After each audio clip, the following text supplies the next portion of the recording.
Shalom, shalom, vous tous qui êtes en ligne, vous nos amis.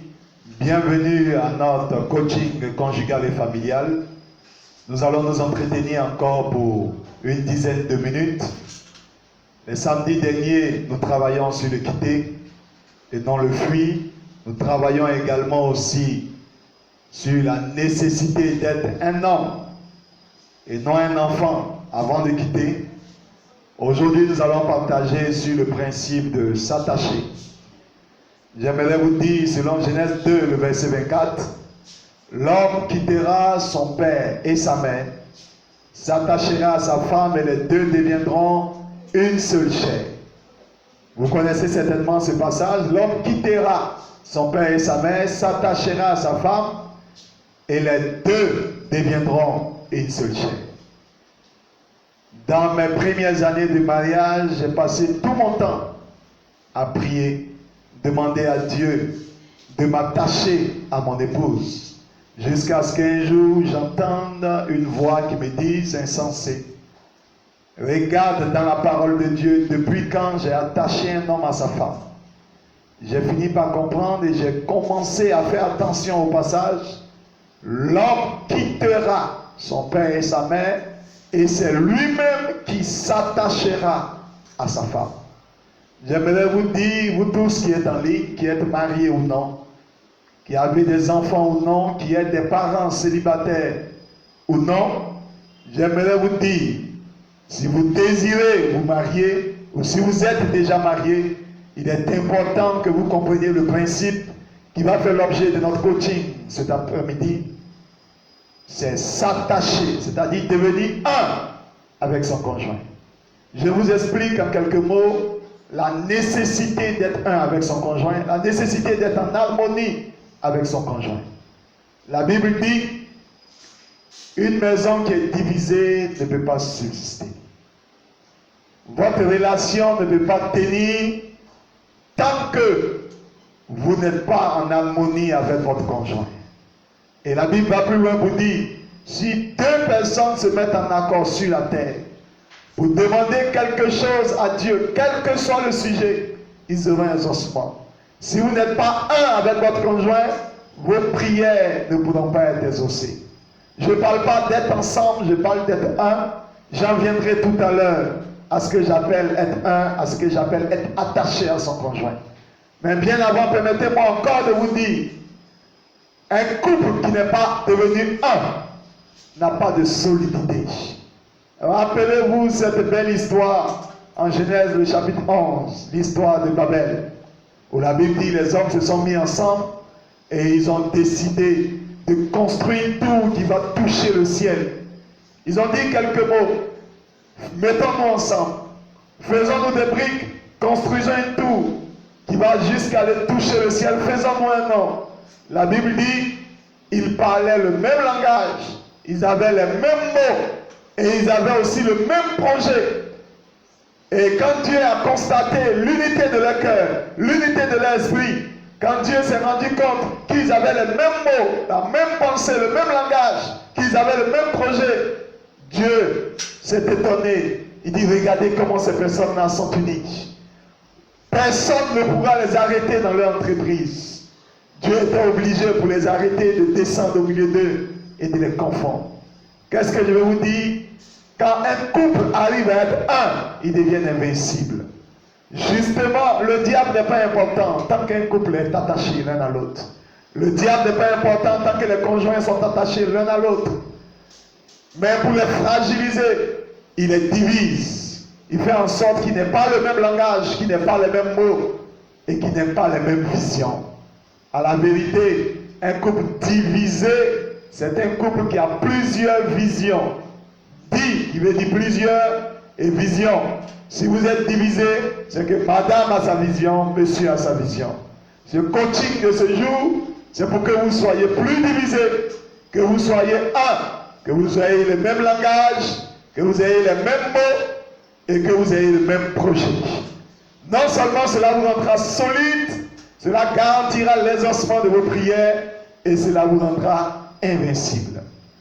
J'aimerais poursuivre pour vous dire, pour que l'attachement soit établi, je l'ai dit, L'attachement ne viendra pas de Dieu, l'attachement vient de votre intention. L'attachement vient des actes que vous aurez à poser. L'attachement vient depuis la base. Et la base de tout attachement est décrite en 1 Corinthiens 10, je crois, en 1 Corinthiens 10, le verset, en 1 Corinthiens 1, le verset 10, pardon, la Bible dit, si vous avez la même pensée, si vous avez, c'est-à-dire le même esprit, si vous avez les mêmes sentiments, vous êtes parfaits en amour. Les disciples autrefois, la Bible dit qu'ils étaient un seul cœur et ils étaient une seule âme. La base de tout attachement, c'est de partager les mêmes sentiments avec votre conjoint. Il ne suffit pas seulement que quelqu'un vous aime pour que vous soyez attaché à la personne. Il faut d'abord que la personne vous aime, que vous l'aimiez aussi en retour. Il faut aussi, pour que la base de l'attachement soit établie, il faut que vous ayez le même esprit avec la personne avec laquelle vous vous unissez. C'est-à-dire les mêmes convictions religieuses ou les mêmes convictions philosophiques. Ayez les mêmes convictions et ayez les mêmes sentiments. Voilà la base de tout attachement. Permettez-moi de me tenir debout pour vous dire, en plus d'établir cette base, si vous voulez travailler à ce que cet attachement demeure, parce que l'attachement ne reste pas statique. La personne à laquelle vous êtes attaché aujourd'hui, vous pouvez être détaché de cette personne-là demain. Pourquoi? Parce que l'attachement se nourrit. La Bible dit l'amour est une flamme qui a des ardeurs. Faute de bois, ce feu va s'éteindre. Pour être attaché ou pour demeurer attaché, il y a 8 choses que je vais vous conseiller. 8 choses que vous devez pratiquer au quotidien. Vous qui m'écoutez, et ça va être la conclusion de ce coaching. Si vous avez l'habitude, premièrement, à prier avec votre conjoint, vous serez davantage attaché à lui. Vous serez en train d'entretenir cet attachement. Après la prière, deuxièmement, les gens qui parlent le plus ensemble, les conjoints qui parlent, qui passent du temps ensemble, ce que j'appelle la communion. Plus vous passez du temps ensemble avec votre conjoint, plus l'attachement sera renforcé, l'attachement sera évolutif. Aussi, rappelez-vous l'histoire de Jonathan et David qui ont partagé l'un à l'autre des présents. La Bible dit leur âme s'est mutuellement attachée.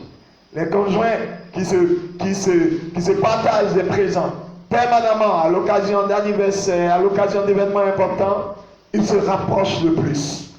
Quatrièmement, les personnes, les conjoints qui ont l'habitude de communier, du moins de partager ensemble, ont l'habitude d'aller au restaurant tête à tête ou à des heures indiquées, au déjeuner, au petit déjeuner, au dîner. Ils ont l'habitude d'être ensemble à table pour partager, se rapprochent davantage. Les personnes, les conjoints qui ont des relations sexuelles fréquentes et qui ont des relations sexuelles épanouies, ils favorisent aussi leur attachement. Également aussi, ceux qui ont des enfants ensemble. Écoutez, on n'a pas le même niveau d'attachement quand on a un seul enfant que quand on a 3 ou 4 enfants. À partir de 3 enfants, rappelez-vous de l'histoire de Jacob. Quand son épouse a eu le 3e enfant, Lévi, elle dit cette fois-ci, mon mari sera attaché à moi. Écoutez, c'est la corde à 3 fils qui ne se rompt pas facilement. Et je vais vous dire, frères et sœurs, il y a ces éléments-là aussi. La Bible dit, là où est ton cœur, là où est ton trésor, là aussi sera ton cœur. Les conjoints qui sont en communauté de biens, qui partagent de biens ensemble, qui ont le même portefeuille, qui ont le même trésor, ils n'ont pas le même niveau d'attachement que les conjoints qui vivent séparément les biens. J'ai eu du plaisir à partager ce bref temps de coaching avec vous et j'aimerais vous rappeler la solidité de votre relation dépend du niveau de votre attachement. Je vais vous rappeler le caractère invincible de votre relation dépend du niveau de votre attachement. La vitesse à laquelle vous êtes exaucé dans une relation de couple, ça dépend de votre unité. Rappelez-vous, pour que vous soyez parfait dans votre unité, il faut que vous soyez un dans votre esprit, que vous soyez un dans votre âme. Qu'est-ce que je veux dire? Que vous ayez les mêmes sentiments, que vous ayez les mêmes convictions. Et n'oubliez pas, l'attachement, même quand il est établi à la base, il s'entretient. Par les prières à l'unisson, par passer du temps ensemble, par partager ensemble, avoir des rapports sexuels ensemble, si on est marié bien entendu, à avoir le même trésor, à avoir des enfants, tous ces éléments-là rapprochent davantage et favorisent l'attachement. J'aimerais vous dire également, frère, il y a des attachements que je vous déconseille. Si vous n'êtes pas marié, vous qui m'écoutez, la Bible vous déconseille de vous attacher à quelqu'un qui n'a pas la même conviction spirituelle que vous. La Bible dit, ne vous mettez pas avec les infidèles. Ne vous mettez pas avec les infidèles, sinon vous allez tomber sur un joug. La Bible dit également aussi, ne vous mettez pas avec quelqu'un de violent. Ne vous attachez pas à un homme violent.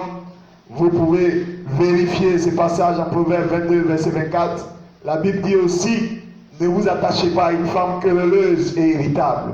Proverbe 21, le verset 9. Proverbe 21 aussi, le verset 19. Ne vous attachez pas aussi à une personne perverse qui a Dieu en horreur. Proverbe chapitre 6, vous pouvez vérifier ces choses. Il y a des attachements que Dieu vous a proscrits. Attachez-vous à quelqu'un avec qui vous avez les mêmes convictions, avec qui vous avez les mêmes sentiments. Si vous voulez être invincible, si vous voulez que votre relation soit forte, si vous souhaitez que votre relation soit solide, si vous souhaitez que le ciel soit ouvert au-dessus de votre relation, et révisitez tout ce que nous avons partagé. Shalom, j'ai eu du plaisir avec vous. Le samedi prochain, nous parlerons des faux mariages. Que Dieu vous bénisse. C'est votre serviteur Dominique Sévich. Shalom chez vous. Et que Dieu vous bénisse. Que Dieu bénisse votre famille. Que Dieu garde vos enfants si vous en avez. Et que Dieu favorise votre mariage si vous n'êtes pas encore marié. Soyez bénis. Ce fut un plaisir.